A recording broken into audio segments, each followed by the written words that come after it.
Dalam rekaman kamera warga, kobaran api nampak melahap bagian atap bangunan pondok pesantren Asundus Farban di Kampung Parung Banteng, Kelurahan Katulampa, Kecamatan Bogor Timur, Kota Bogor, Rabu sore. Meski diguyur hujan deras, namun api merambat cepat lantaran rangka bangunan terbuat dari kayu. Akibatnya 8 unit kamar santri, pakaian dan kitab hingga aula musola ludes tak tersisa. Kebakaran ini bermula dari salah satu kamar loteng hingga merembet ke atap bangunan. Sumber api diduga berasal dari korsleting listrik lantaran jalur kabel putus terkena bocoran air hujan. Sementara 7 unit damkar gabungan kota dan Kabupaten Bogor yang diterjunkan ke lokasi sempat kesulitan memadamkan api.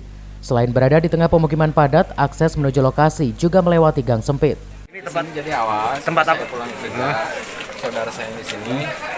Awalnya dari sini belum punya atasnya bilik, pakai bilik, jadi mungkin dari atas asbesnya ada yang bocor. Ya, bocor itu kena kabel yang emang udah ini gitu ya, kabelnya percikan api.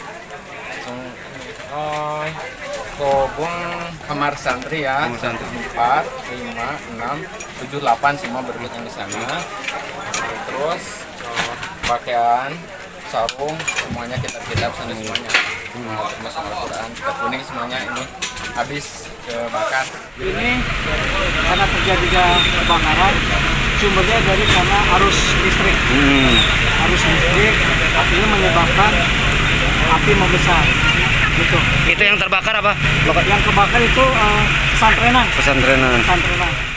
Kebakaran baru padam setelah penanganan berlangsung selama lebih dari 2 jam. Sementara kasusnya kini dalam penyelidikan aparat kepolisian. Dari Kota Bogor, Herman Bons melaporkan.